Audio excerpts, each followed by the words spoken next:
Close your eyes, close the door. You don't have to worry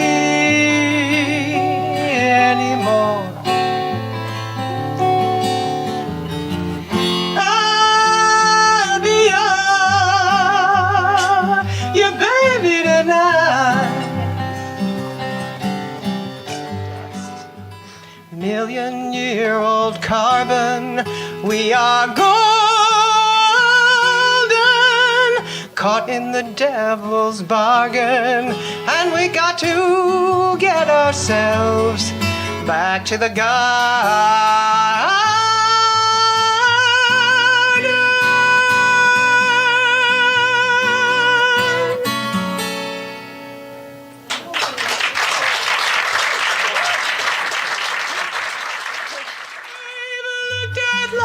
From both sides now, from win and lose, and still somehow it's life's illusions I recall. I really don't know life at all.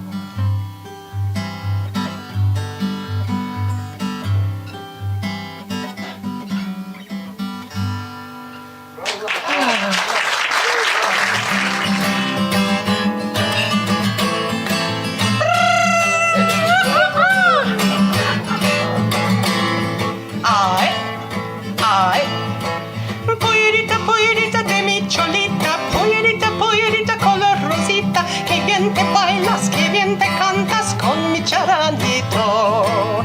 Que bien te bailas, que bien te cantas con mi charanito. Saramana kutaku, mana trigo pelaku, mana chuño puntico. Saramana kutaku, mana trigo pelaku, mana chuño puntico. Que bien te bailas, que bien te... Happy Friday, everyone. That, of course, is my dear, dear friend, Deborah Stone, who is on the show today, and I celebrate her as often as I possibly can. And all of you get the chance to celebrate her because she's returning to Pangea. And those clips that you saw are from this amazing show that I got a chance to see. We're going to talk about that in a few moments. But I want to ask, who or what are you celebrating today? It's the last day of summer. Can you believe it? I mean, I used to get melancholy about this time of year, and I still do somewhat, but I also get excited about the possibilities of what the autumn holds for us. I don't like to use the word fall because of the other connotations of that, but it's autumn. And pumpkins, and I know pumpkin spice has gotten a bad rap, but I love pumpkin spice. I love pumpkin patches. It's the great pumpkin Charlie Brown. I love everything about this time of year. I love sweater weather. I love being able to wear jackets and sweaters when I go out. There's so much to celebrate when and if we take the time to do so.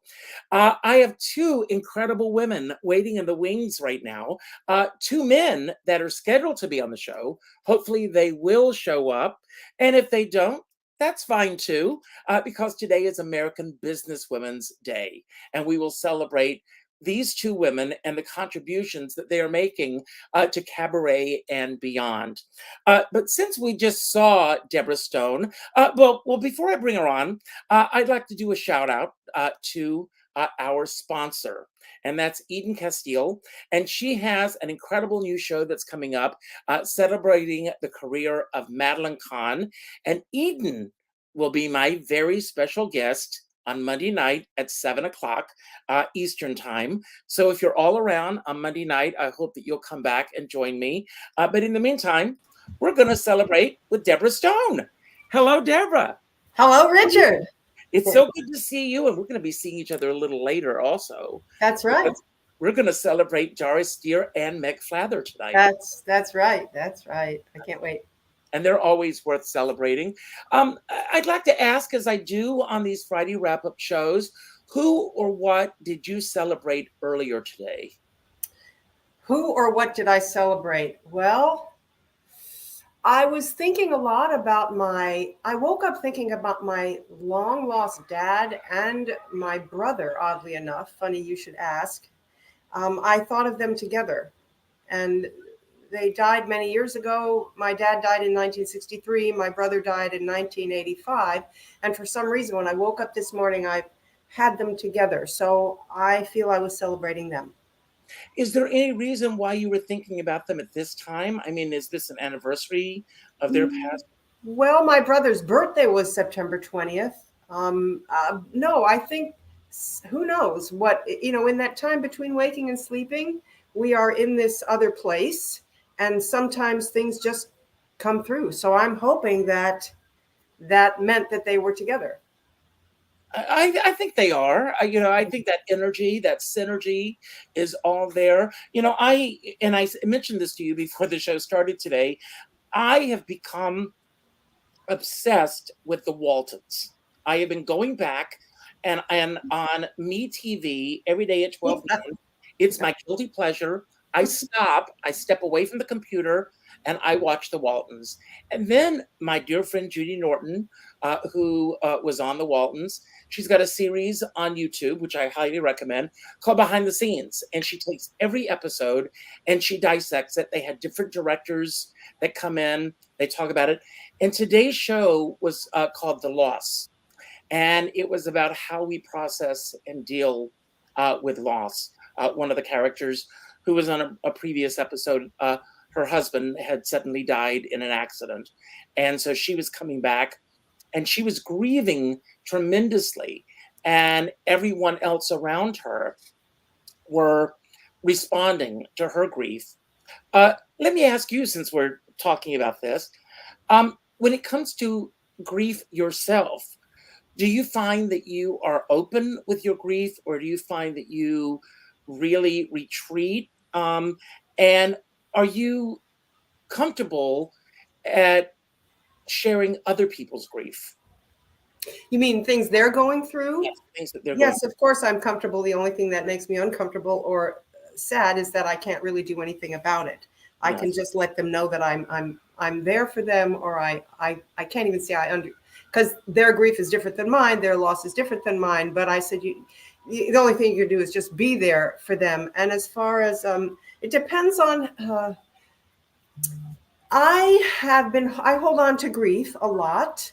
Now that we're going there, I tend to keep it to myself just because perhaps I think, who wants to hear me go on and on about this? It's been umpty years, so sometimes I must say that much to my dismay, I don't reach out when I need to. So I kind of internalize it. Well, everybody has their different ways of dealing with it. And our friend, Kassira McKee, Yes. talks about it in her wonderful book, Let That Go. Yep. But some people like to hold on to those stories. Yeah, and they like to. I don't like to. It just lives with me, and so that's my. I remember that because, as somebody else once said to me when I was seeking grief counseling, what are you getting out of it, and at what cost? In other words, you're holding on to this. What's it doing for you, and what are you paying to keep it? So I guess we need to figure out how we need to let go of it and where it needs to go, because what do you do anyway? We're getting very deep all of a I sudden. know we're getting very deep, and we're going to get brighter in just a moment. Thank you.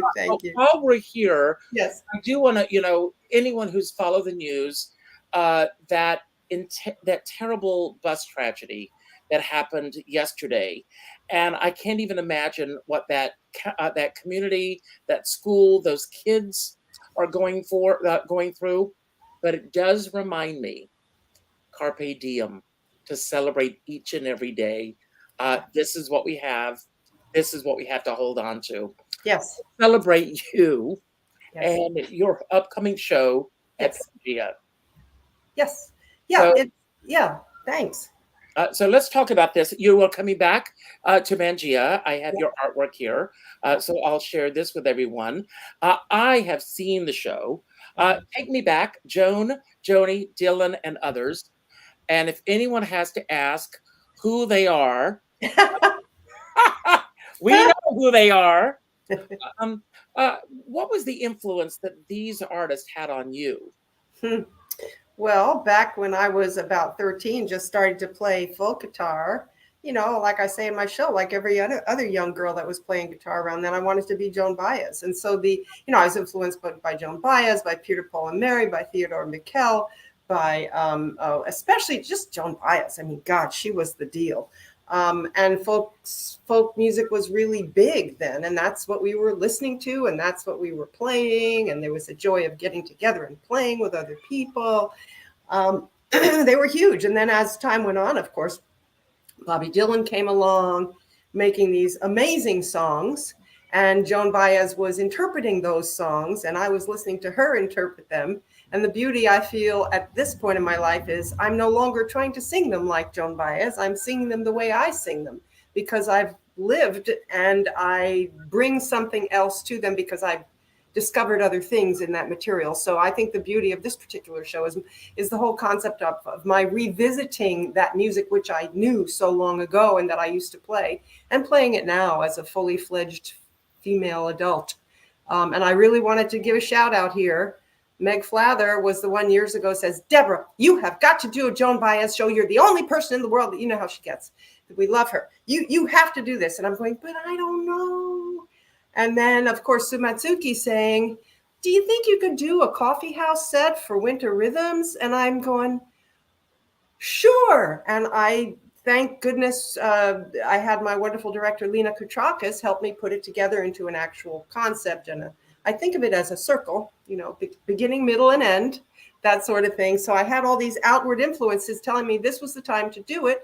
And it kind of took off, and now it's doing very well, and I can't wait to do it on Tuesday, the 26th at Pangea. Please come. I would love to see you there. So I was there for your first performance. I know. And it is great, great, great. There's an old expression that if you remember the 60s, you actually weren't there. And I love that, but because the 60s was actually a time of turmoil. The world was changing. There was the women's rights movement, the gay rights movement, the Vietnam War, assassinations of our leaders. So many things were happening. Yes. The drug culture, the hippie movement, everything was changing. And the music was absolutely a reflection of the times that we were living in. Do you feel that today's music is a reflection of the times that we're living in? Frankly, I have no idea because I don't listen to it. And I'm just saying, if I offend everybody, the little bits and pieces I've heard are just not doing it for me. So no, I'm not interested in it. And that's a shame for me to say so. There's so much fabulous music that I haven't tapped into from those years that unless I hear something magnificent and equally compelling and intelligent and musically viable, I probably won't get into it. But if somebody has something to offer me, I'm open to it. Well, I want to talk about another aspect of what today is all about. Today is Dear Diary Day. Oh. And you and I did a book club together that the premise of that book club started with Julia Cameron and her wonderful book, The Artist's Way, right, which is all about keeping a daily journal. And I want to go back with your history and going to the coffee houses and being able to get up and sing in those days.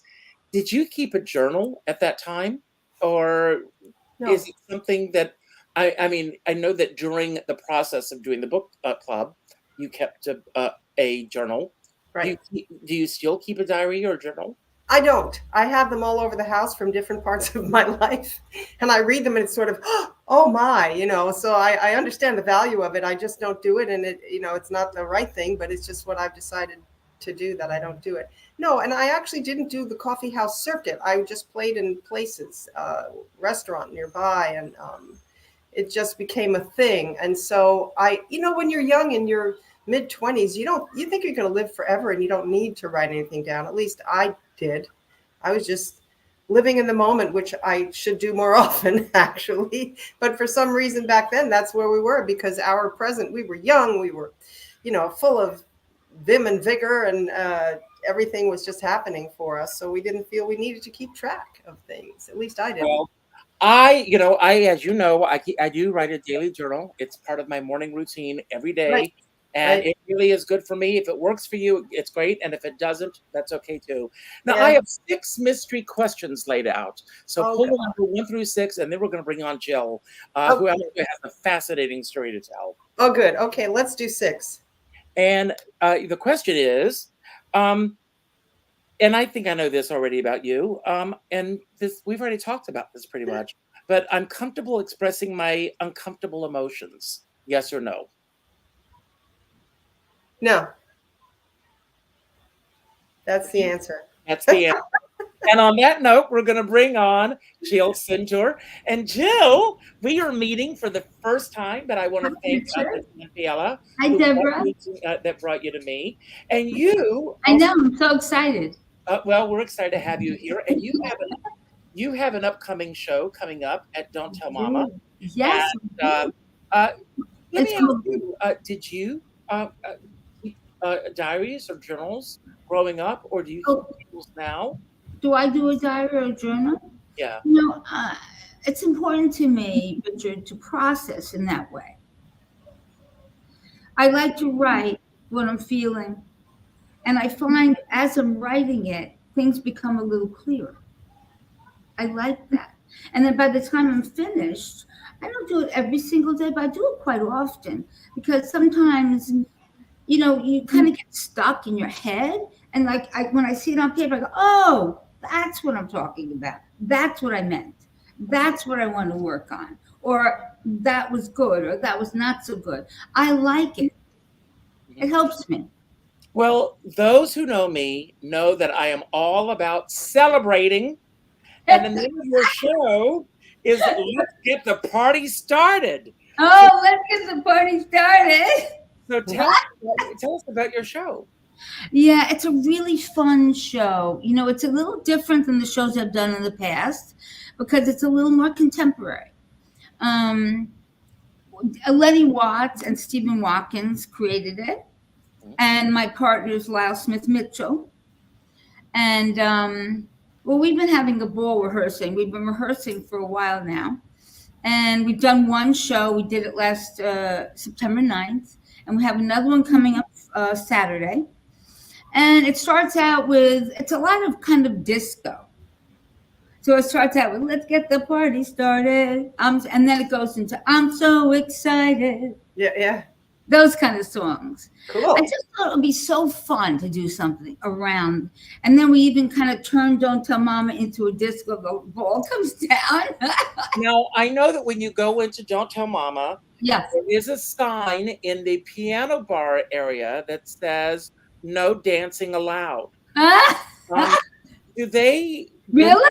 Yes. See, unfortunately, or fortunately, I never saw that sign.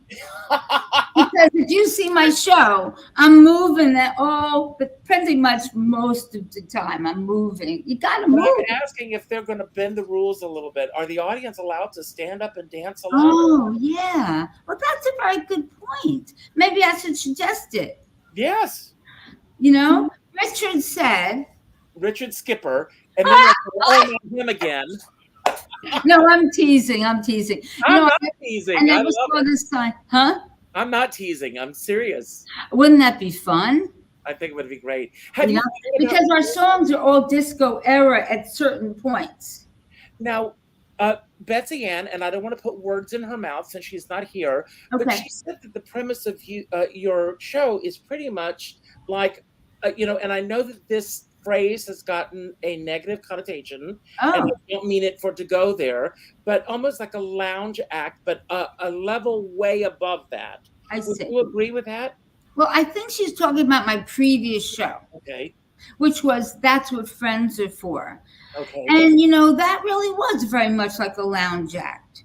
A lot of our songs were very kind of, it was still the song, That's What Friends Are For. So it was kind of built around that. It wasn't with Lenny and Steven, it was with someone else. And it was a great show. But this particular show is very different. Very different. I mean, it's a great show. I love it. I mean, they were both terrific. They're both terrific. You can call it a lounge act if you want. Have you Wait a minute. Does that mean we're going to get booked a little bit more? No, having not seen your show, but based on what you're telling me, it would be great for you to be able to book this show for parties and dance clubs and. Oh, absolutely. Yes. I'm all over that. So have you worked with Lenny and Stephen Ray Watkins before? I worked with Lenny a little bit on my last show. At the very end, he came in and directed. He did. It was amazing what he did. I had been working with another director, a musical director, and Lenny came in kind of towards the end, and he just went, no. This needs to be here. That needs to be there. He's just so brilliant. And you know what? We changed everything around, and the show was more concise. It moved. It flowed much quicker, and it just really had a nice feel to it after that. Yes, I wanted to make a comment and also to ask Jill about this. Well, first of all, my experience with my shows is I realize how important it is to have a director, and you need that third eye, and how essential that is. And I'm glad that he came in and went, no, fix this, fix that. That's just great. So do you feel a big difference between where you were going with your previous show and now that you have these two amazing people working with you? They're amazing.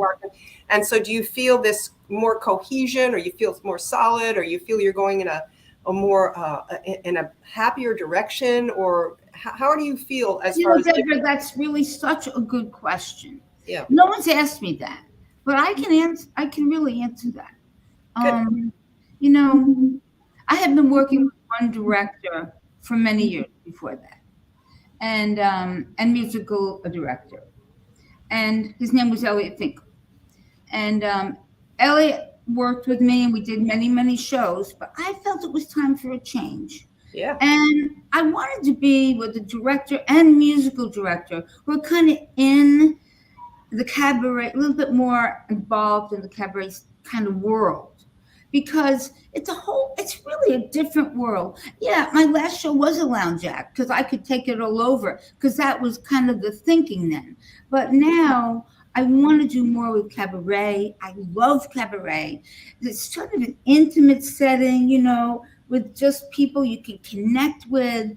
I just love doing it. And so because of that, I decided to kind of transition into Lenny, and I heard he was terrific, and he is. And Stevens, they're both brilliant, and I'm so glad I did. I really am, because this show's amazing. I must say so myself. No, shout it from the rooftops. Don't hold back.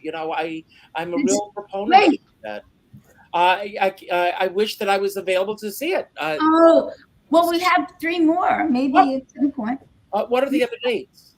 I have September 30th, October 5th, and November 11th. Well, we're going to work on that. And I will, my little plug that I will put out there. I just booked my show for February 11th. Oh, wow. Laurie Beachman. I love the Beachman. It's my birthday show. I was going to call it 63 songs in 63 minutes. That sounds like fun. But actually, I've reached out to a director. I'm not going to say who it is until we officially announce it. Okay. But I am doing something completely different. I am giving the director carte blanche to create the show. Wow. I want to step outside of my comfort zone. Okay. I've been in a comfort zone for so long that I want to stretch with this show. Good. So really have to take major chances. So, but this is so good, because you have the goods. You've got the goods. And he's got the goods, all right. But you started as an actor when you were very young, and that's you were struggling, and you're ready to go deeper. And I have to tell you, on Wednesday night we did a tribute to Follies on the show, and a guy who was watching the show who used to be a casting director for All My Children. And he wrote to me and he said, I wish that you were around when I was casting the show, because the focus is so impeccable. And I said, this is the story of my life. How many people I meet in my career who say, I wish that I knew you when I was doing this. Exactly. I know. I've heard that many a time. Richard, I started out as an actress as well. I know you did. I know you did. And Deborah started out as a dancer. Oh, wow. Sure. Absolutely. So it's interesting, these little paths that we take. But I want to come see your show. When is it exactly? Who, mine? Yours and no, Richard's, Richard's, both of yes. you. I'm going to well, Deborah, you go first. Yes, Deborah. When's your show? No, October 26th is my guitar show, but Oh, good. spoiler alert, I'm going to be doing my most recent cabaret show, Chiaroscuro. Remember that one? Uh-huh. Yes. I'm doing it again November 30th at Pangea, and I just so you'll be hearing about it. Oh, You know, I just heard her playing the guitar and singing. It was wonderful. I really want to see your work. That's on the 26th, but Richard's in February, where your birthday is, right? Yes, yes. Well, guess what? One of our other guests has just showed up. So I'm going to bring him on. You made it. Apparently my focus is not as good as yours. And I'm just thrilled that you're here. I'm so glad that I could get here. I'm a Massachusetts person, not a New Yorker, and I was stuck in traffic coming from Boston. Anyway, I am here, and I'm so psyched. I've been listening for the past few minutes. But you've been out of the country, haven't you? Yeah, I was in China all summer doing a musical adaptation of, I wrote a musical adaptation of Alice in Wonderland, and they put it in Mandarin on this incredible stage in the Poly Theater in Beijing. It was so, wow. I mean, when some of the songs played with the strings and lights and the Broadway feel, I just I wept. It was so beautiful. If I may ask, how did it sound? How did it sound in Mandarin? I mean, how did they put it to fit the music and because that language is different. I'm going to tell you two things. One is really funny, and the other is sweet. They really worked hard to find the balance, and we talked about it. And then they would give me the pinyin, which is sort of backwards English, and then we would talk about it and say, how does it fit? But there was this one song that I wrote that's called I Could Have Been a Dancer, and it's sung by the executioner who is called out by the queen. And his whole shtick is like, I could have been a dancer instead of doing people in. And he's like, my father always said this would be a chance to get ahead. To do Anyway, I'm working in rehearsal with the guy, and I'm like, his dancing's great, but like he's getting nothing across. What are they saying? What are they saying? And this is what I got. This one was translated this way. I'm an executioner. I kill people for a living. I wanted to be a dancer, but instead I have to kill people. And I was like, no, that sounds like fun. No, so we had to like go back to the drawing board, and that was one of the wonderful turnarounds of that, because we spent like a couple hours talking about what their double entendres around, making the cut and right. And once we did, wow, it exploded, and he added this Chinese dance where the whole concept is that he wants to entertain the queen, but he slips and falls and hits the guy in the kitchen, and somebody's head's got chopped off. So that's how All right. Oh my goodness. And so he did this ancient dance, and it was like, oh God, it was the coolest thing. I can't say enough about how fun it was. Is this a musical that was commissioned specifically for this, or has this musical been performed previously? It's been performed a bunch in New England area and some other places, and so it has been performed in English. But I have to say, I'm digging the Mandarin. Oh. Do you speak Mandarin at all? No. But I've been working on my Mandarin, so I can say a few words, and like in rehearsal I can say that's flat, that's sharp, Zalai bien, please come over here, things like that to get. Right, that's good though. I had a translator, so and I was working on it. I was working on my Rosetta Stone, but right. Like, leave it to Rosetta Stone. Huh? Leave it to Rosetta Stone. Sorry. Yes. Yeah, exactly. What is the experience for you to be sitting in the audience, hearing your work done in another language? I can't even imagine the thrill of that. It was life-changing. It really was. I've done a lot of things in my life, but it was far beyond that, because I had this group of these were college students, but in a professional production, and I worked with college students at Berklee College of Music. So it's sort of my worlds coming together. And every time I heard the song Wonderland, which is the key ballad of the show, I just cried. It was just such a beautiful experience hear it in another language and to feel like it's crossed 8,000 miles and gone somewhere else. It just, yeah, it was beautiful. Now, I want to ask you, first of all, we're going to talk about your show. Okay. Years ago, and I got this from Michelle Lee, and I've never forgotten this from her.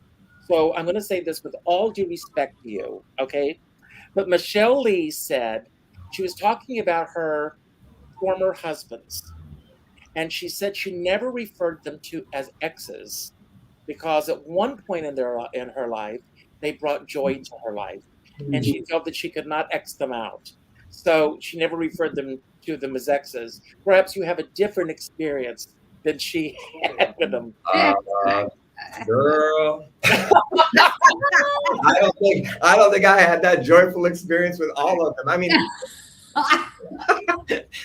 I do try to see the good, and I think my show is not just like a vomit of anger and sadness. There's a journey, and I try in the show to look at like, okay, where am I a little jacked up? Where have I messed up? What do I need to learn? I mean, I think that's sort of the message.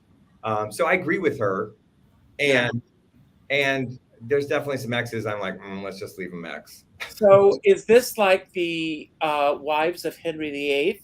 How many have there been?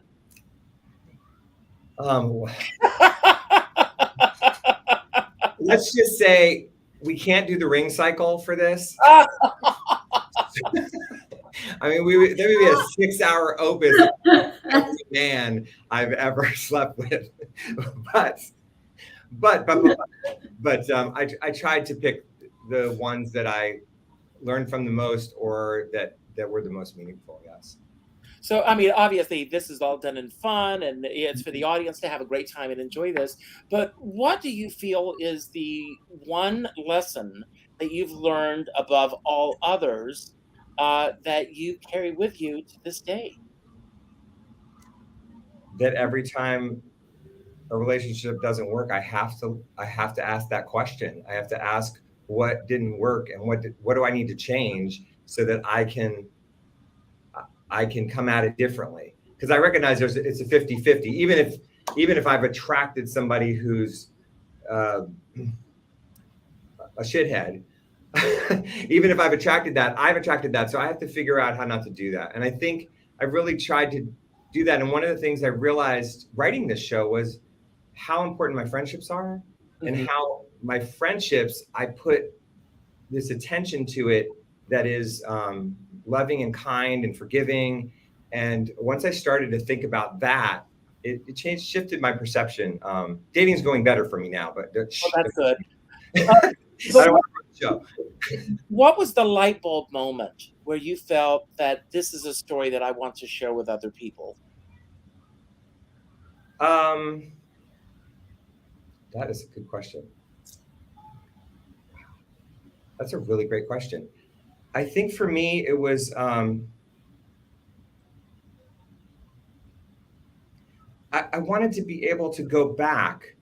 This concept that I just talked about, I wanted to be able to go back, not just in my mind, not just in my heart, not just in conversation, but like revisit each of these things one more time, and each of these relationships, each of these men, each of these loves. And I wanted to like, okay, what was that? How did that turn out? What was that? How did that turn out? How was that different than that? Did I learn anything here? Am I smarter over here? You know, and so for me, it's a culmination of thinking about it for a long time, and then just like, okay, I got to bring this to the stage. I'd say that's very, if I may say, that's very brave of you. With me, it's kind of, what was I thinking, for most of them. So not why was I thinking, but what was I thinking? So good for you. Is it all original music? It is all original music. I wrote all the music, Wow. all the music and lyrics. Is it all in Mandarin? It is all in Mandarin, just to protect, the names and the men. But you know who you are. But you know who you are, yes. You know. I was watching The View yesterday, and they were talking about relationships, and as they normally do on The View. And one of the things that came up, and it was interesting to hear their take on this. And I was at my husband and I, who I'm very happily married to, we've been together for 34 years, and and Deborah knows him very well. I got lucky. I got so lucky. But before him, I went through a lot of my 20s were I sowed my oats, and I found that um, throughout my 20s, every time I was in a relationship, and this is a question that I'm going to ask all of you, so get ready, everyone. But I found that every time I was in a relationship, I became what I felt they wanted me to be. And that was the biggest issue. And it wasn't until I met Danny that I felt at 30, I'm tired of this. I'm going to be myself. This is who I am. And either he loves me or he doesn't. And that's it. And thank God he loves me.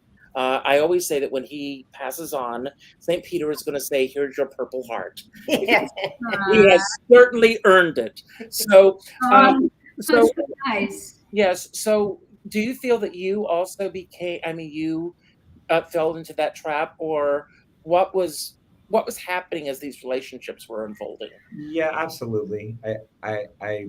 A lot of situations. It wasn't until way later in my life that I even started noticing that. I'm like, oh, maybe I should be the person I am, and that would work out better with the relationship than if I'm the person I think they want me to be, and then when they discover I'm the person that I am, that's going to be kind of a wreck. And so, but then I went too far. Like the next, when I learned that, the next boyfriend, I was like, well, this is how I am, blah blah blah, and like that wasn't really how I am either. I'm flexible and kind, and but like I was so determined not to be the other thing. So finding the balance and figure out.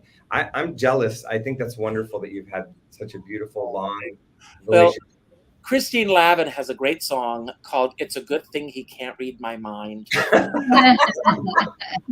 up. I'm going to learn that one. Let me write it down. Deborah, it would be perfect for you. Look it up. It's a great song. So, same question, Deborah. Yes. I mean, did you find that you were doing those same patterns? Constantly. Are you kidding? I was a girl. First of all, girls, it's traditional for women to do that as they're growing up. I'm surprised to hear that you guys did it. But I mean, and plus, which when I grew up, everybody was doing, everything with everybody back then. But oh yeah, well, if I'm this way, he'll like me more. It comes from no self-esteem, lack of self-esteem. And I understand, Renee, when you said you went the other way, when I left kicked out from my first husband. Anyway, that's another story. When I moved out from my first husband, I became almost a hermit because I didn't want to do anything with anybody.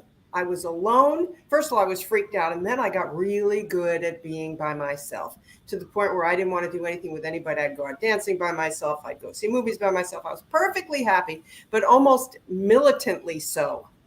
Yep, I don't need anybody. And when I met poor Elliot, it's like I was honest to it. That's my husband, my second one. He deserves a Purple Heart as well. It was like, okay, it's 11 o'clock. It's time for you to leave now. I got to get up in the morning. Goodbye. That sort of, I'm exactly stating my truth all the time. How nice is that to be around after a while? It's a miracle we're still together, basically. So yeah, there's another time. You cross to the other side because you're so pissed at yourself for being the other way. All those wasted years of doing what you thought everybody else wanted you to do, be the girl they want, dress the way they want. Or, I mean, my last boyfriend, he said, I never asked you to do that. It's just, I thought that's what I needed to do to bring him to me. So yeah, we could go on and on and on and on with this. But yeah. What about you, Jill? When I was younger, yesterday,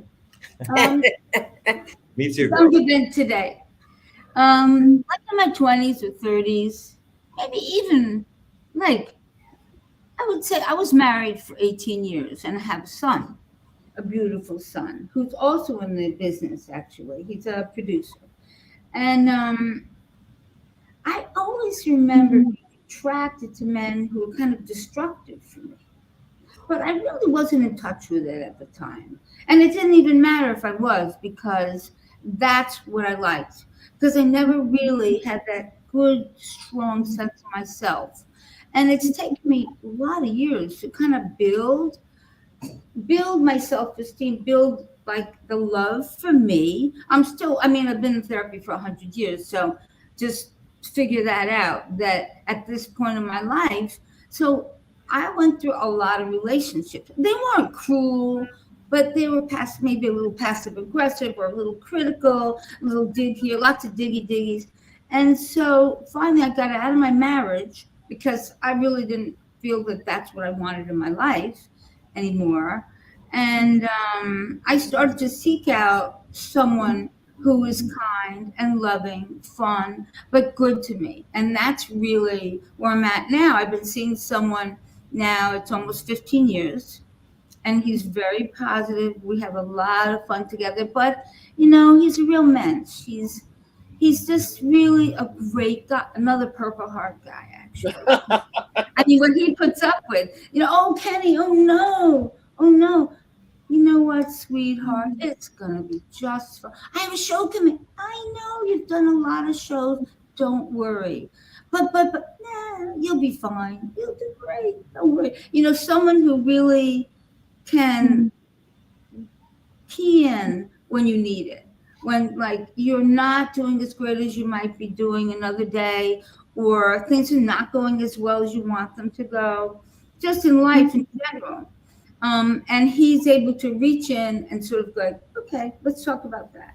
And I'm so excited to have someone finally in my life like that. My father was critical, and though he was a great man, but he was, and I think what happens is you sort of start to follow what you feel is love, which was, in my case, when I was younger, if someone was critical, I felt that was love. And I had to change that pattern, which I feel like I've done a good job. And now I meditate a lot in the morning. I do guided meditations about love. I'm all about love now. Good for you. That's wonderful. I love love. Now, you and I, and forgive me, because you and I have not even spoken until you popped on the show today. Okay. Is it Renee or Renee? Oh, it's Renee. Oh, it's Renee. I want to be no worries. Yes, because I have friends. I have a friend, and his name is Renee. He spells you the same way. But I also have a friend named Renee, who pronounces it Renee. So it's Renee. It's Renee like a genie, yeah. Renee like a genie. I like that. Yeah. So we're going to have a little fun here. As I did with Deborah, and I'm going to go back to you, Jill. I have now 5 mystery questions laid out. All right. So pull the number 1 through 5. Mm-hmm. I like 5. It's a good number. Okay, and it says, well, this is a heavy one. Deborah and I started out on this note, so I'm going to go here with you. Okay. When you die, what do you want to be remembered for when it comes to your art? Well, that's an interesting question. I think when I pass on and I move to the next universe, I'd like to be remembered as someone who gave out. And like, for instance, when I do my shows, one of the things that's always in my mind is giving out to that audience for that 1 hour. That no matter what their lives are like, when they step in front of the show and me kind of giving to them, they come out a little lighter, a little happier. And it's the same with my friends. That's just, I like to bring a little bit of happiness, a little joy, a little contentment. And I would like to be remembered for that. I really would. Renee, there are 4 questions left. So pull the number 1 through 4. 4. And your question is, this goes with your show, I guess, and it's a statement, and just go with it. I own my truth and I speak it freely. Do you feel that you are speaking your truth in your show, or are you fudging it a little bit? Absolutely, I feel like I'm doing that. There's a couple songs in there where I asked the question, if I could go to my younger self, what would I say? If I could go to my 20-year-old self, what would I say? If I could, and that song also talks about like if I could talk to myself now, and I think like both of you, I'm pretty proud of the journey that I've taken, and I think my art has helped to take that journey because I get to explore these things in music and in song, and when I sing those songs, it reminds me of who I am. Great answer. Deborah, what is the most important goal that you feel that you have achieved with your current show that you're about to do? It could be either one of the shows that you have coming up at Pangea. What I have achieved, I've done a very, very good job. I've done good work. I'm proud of what I've put out there. I've had nothing but positive feedback from people that matter to me and that matter in this world. I'm proud that I've brought myself. I did my very first cabaret show when I was 64. Okay, so it's a new page, and this was, can't believe how long ago. Well, anyway, it's been a while since then. And so what I've achieved is doing something entirely different with my life that everything I had done previously has fed into and brought me to this other level. That is, I'm, even though I'm very good at cutting myself down a lot, I'm very proud of myself, and that's what I've achieved. I've brought a good product out. I've brought myself to a level where I am regarded well and in a positive light by colleagues in this world, and also people out, civilians who come and see it. Yeah, so that's, I think, what I've achieved. That's wonderful. Rini, what did you read this week that you would recommend to everyone who's watching as we wrap up this week? What did I read this week? I was reading Out of the Artist's Way, which I love that book. I don't know if anybody here uses that. Julie that was the book group that we were in. Yes. Anyway, I think her book is amazing. It really helps any artist to explore what you're blocking and what you're not.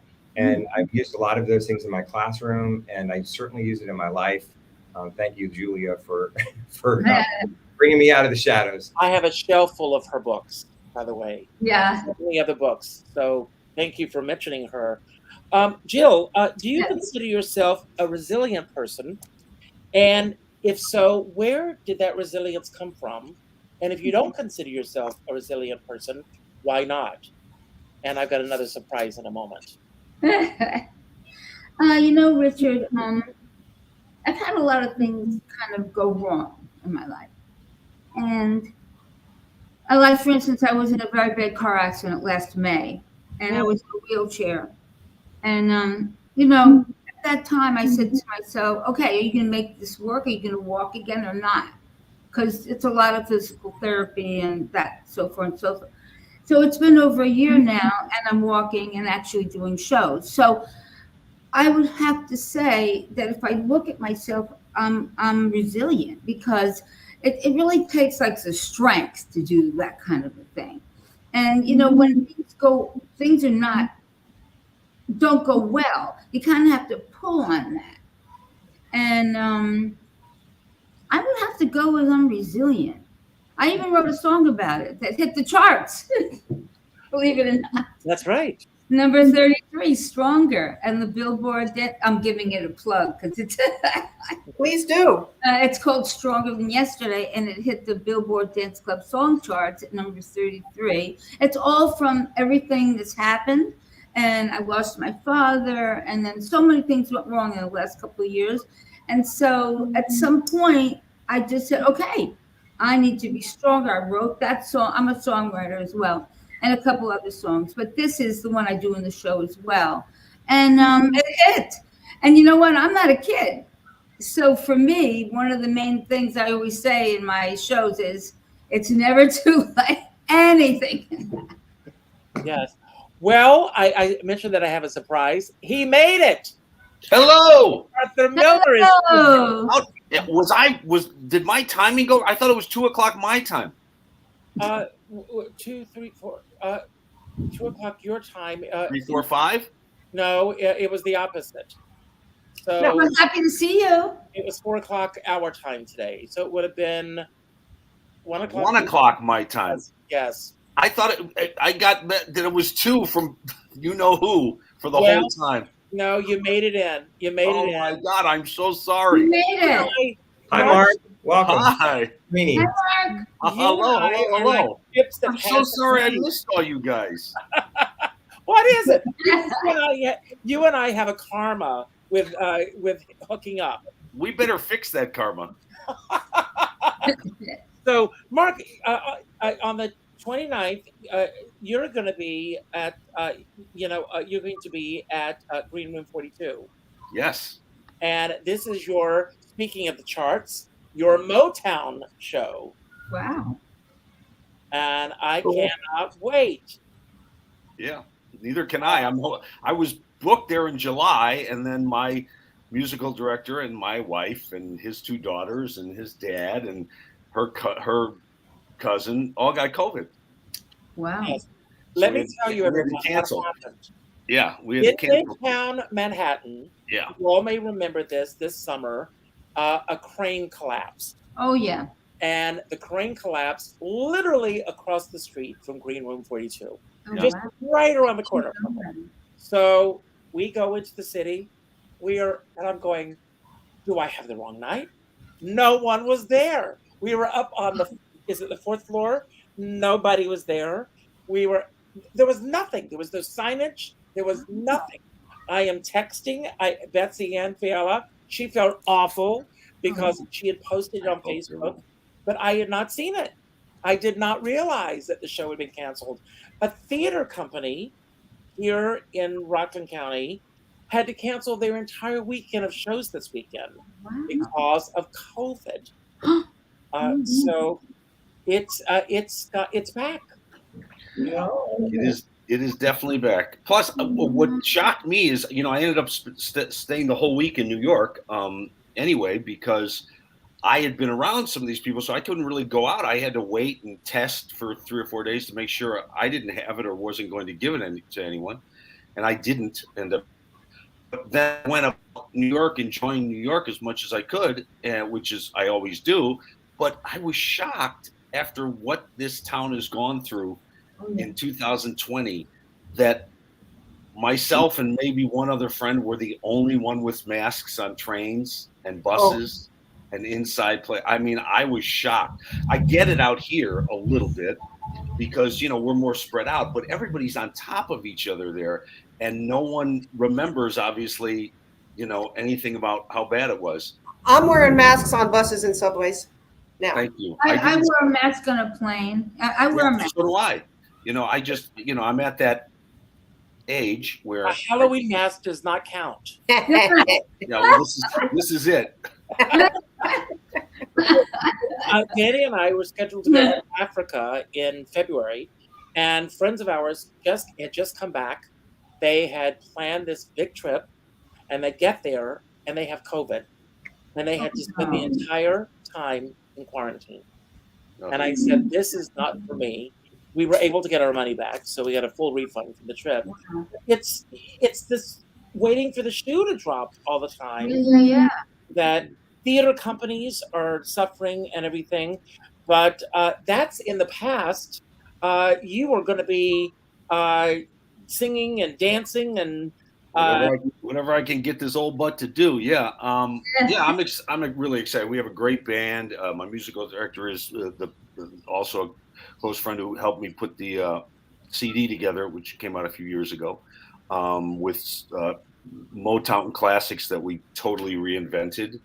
And then songs that my dad wrote, obviously not all of his famous ones, but a few, and then some that were, lost gems that no one's really heard, and then songs I wrote.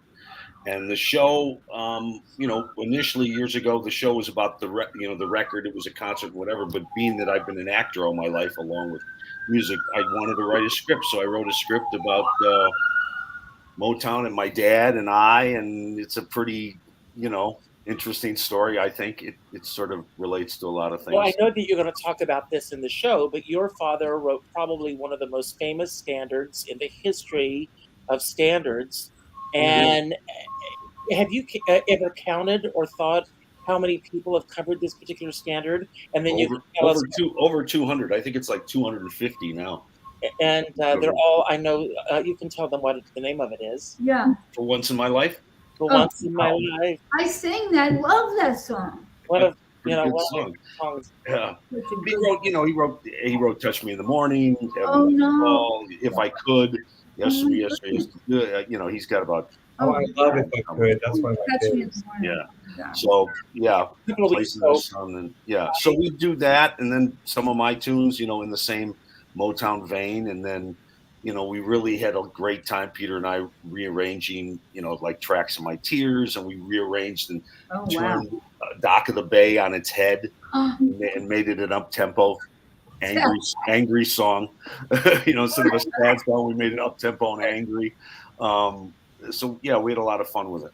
Yeah, and I think the story is great because I was the only, living with my grandparents, the only white kid in the all-black neighborhood on the south side of Chicago. wow. We were the last white family there. So I grew up in an all-black neighborhood, and my dad left and went to Detroit, and I didn't see him for a 10-year period from the time I was 6 to 16. So I spent all those years, we had singing groups that we formed, me and my friends, street corner singing groups, and I had to try and convince all my friends that the name on the 45 record was actually my dad. And they were like, "Man, that's bullshit. That's not true." And then we got together 10 years later, and I came out to California to live with him, and it turned out fabulous. We had a great relationship until he passed. What a great story. Yeah. Well, come see the join me, Deborah. Come with me to see the show. I'm going. I will. I will. Yeah, We'll I'd love to see you guys. And I am Oh. I have to get Betsy Ann, and she always gets confused about the 3-hour difference between New York and. You made it, and that's the good news. So I want to ask you what, and we are going to run out of time because I got to get into the city to see a show tonight. But what have you learned about yourself from doing this show? It's a very autobiographical show, so you're putting your story on stage. What have you learned about yourself in the process of putting this show on its feet? Wow. Thanks for the easy questions. Well, I think I realized how much I enjoy it. That's for sure.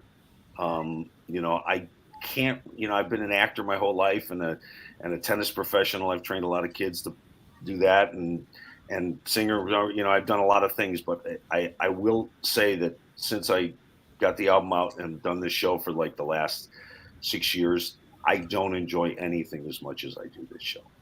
That's great. I mean, it's definitely number one. I mean, if I had to take one thing to a deserted island to do, it would be this. It would be this show, because it's free. It's always a little different because music is always a little different.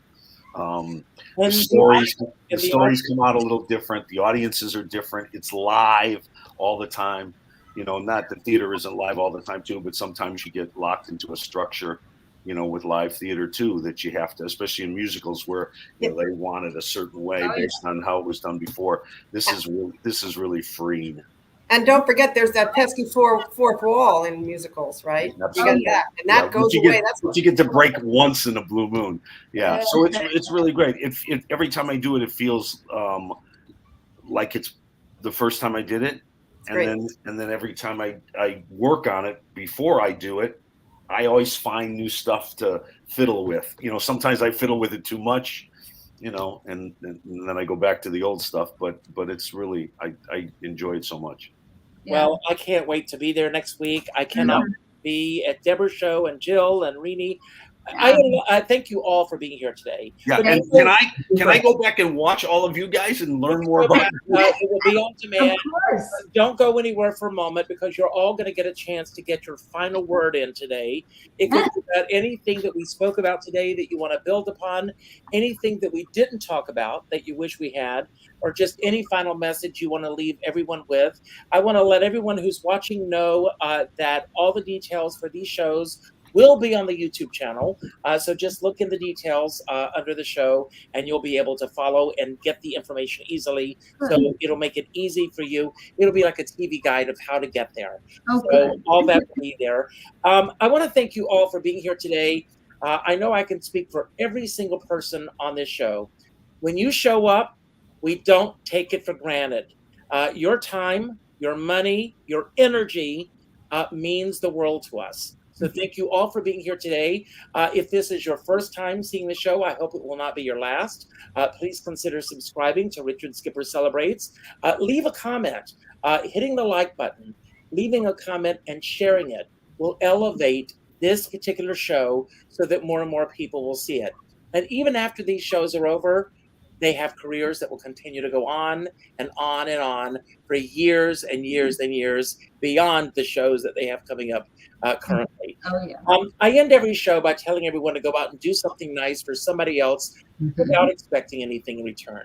Pick up the phone and go to your Facebook friends list and reach out to the sixth name that pops up and reach out with a phone call. Not an email message, not a text message, not a private inbox message, but a phone call. And let that person know how they have made an impact in your life. And by doing so, you will make an impact in their life. Too many of us do this after the fact. And it's important that we do it while they're here to enjoy it. And we need to do that with each other every single day. I know you can't do that with everybody, but if you pick one person each day. I mentioned before the show, I was listening to an interview last night, and Will Geer, who played the grandfather on the Waltons, he had a goal of going out and meeting at least 5 new people every single day. If we can commit to meeting 3 people every day, that's an achievement. So that's something great we can do. I have a dear friend, Sean Moniger. He says we're all in the same storm, but we're in different size boats. And I always say, I don't care what size boat you're on, as long as you have a skipper by your side.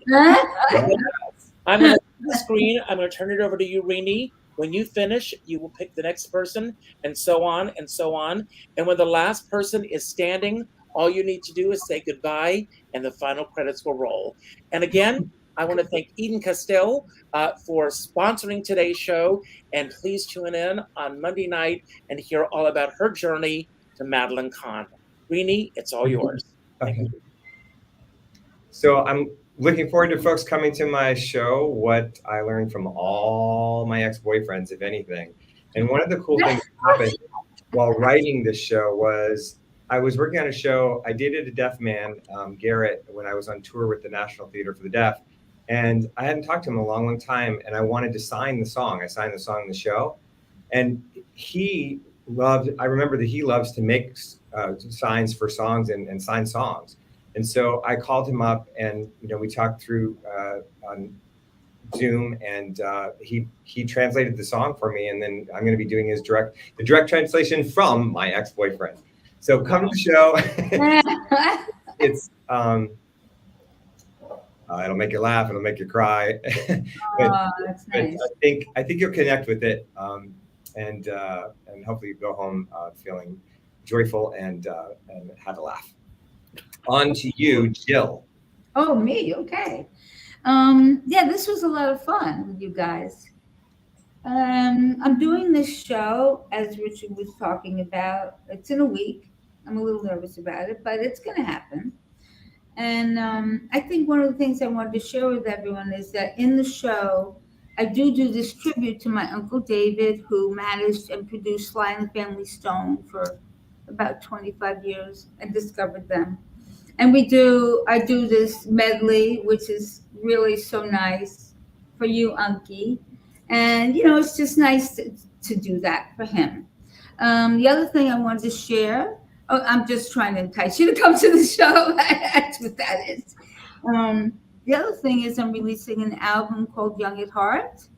And it should be really nice. Take a listen. Let's see what else.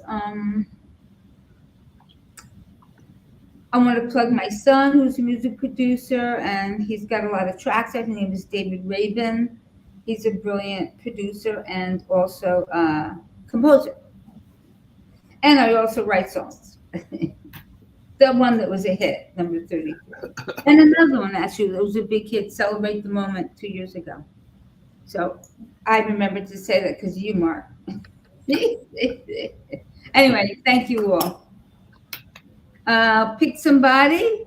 Gee, I don't want anyone to feel that my favorite or not favorite. I love you both. I'm going to pick Deborah. Hey, I'm catching it.